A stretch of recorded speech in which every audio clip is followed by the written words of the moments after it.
নমস্কার। শ্রী শরৎচন্দ্র চক্রবর্তী রচিত স্বামী শিষ্য সংবাদ থেকে পাঠ করছি শ্রীমতী রিন্টু চৌধুরী। আচ্ছা, উভয় মিলিয়া স্বামীজির সম্বন্ধে নানা প্রকার কথোপকথনে নিযুক্ত হইল। সন্ধ্যার পর স্বামীজি শিষ্যকে ডাকিয়া বলিলেন, তুই কি কঠোপনিষদ কণ্ঠস্থ করেছিস?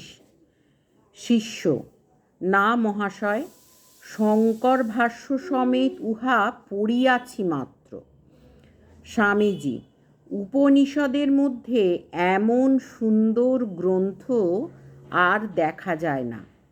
ইচ্ছা হয় তোরা এখানা কণ্ঠে করে রাখিস।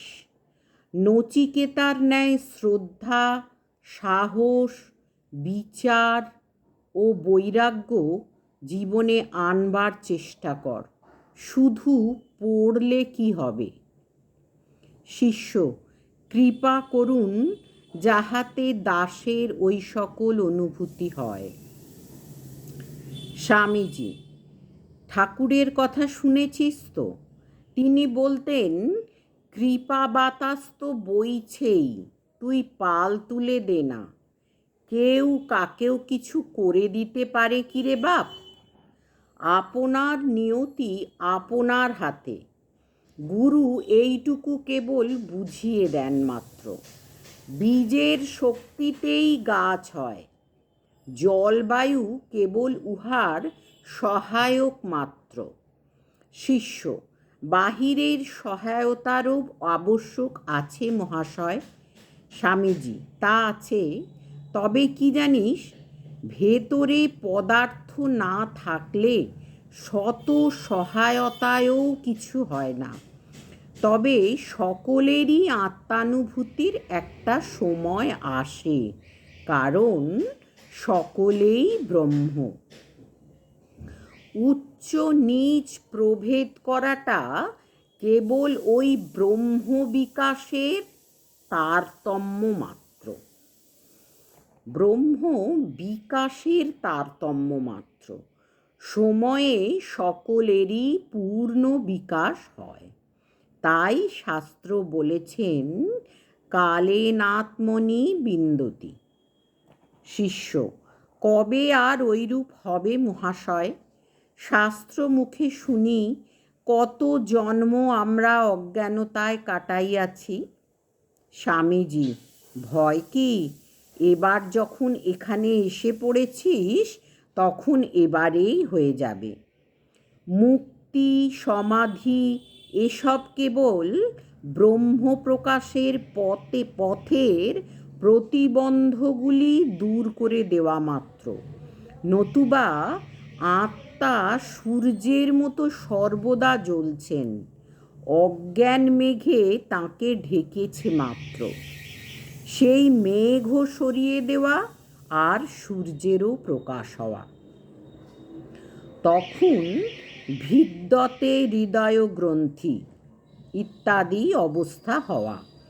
যত পথ দেখছিস সবই এই পথের প্রতিবন্ধ দূর করতে উপদেশ দিচ্ছে।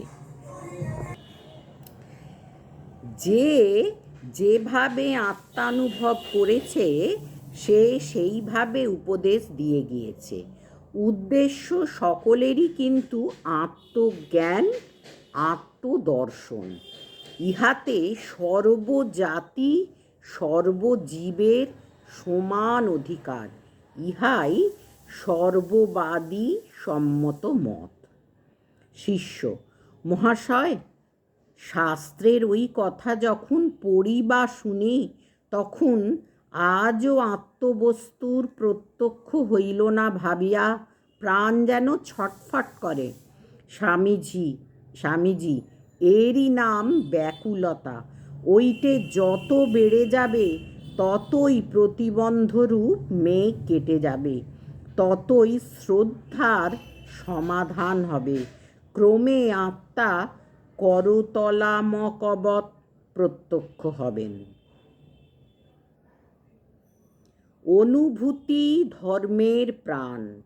কতকগুলি আচার নিয়ম সকলেই মেনে চলতে পারে, কতকগুলি বিধিনিষেধ সকলেই পালন করতে পারে, কিন্তু অনুভূতির জন্য কয়জন লোক ব্যাকুল হয়? ব্যাকুলতা ঈশ্বর লাভ বা আত্মজ্ঞানের জন্য উন্মাদ হওয়াই যথার্থ ধর্মপ্রাণতা।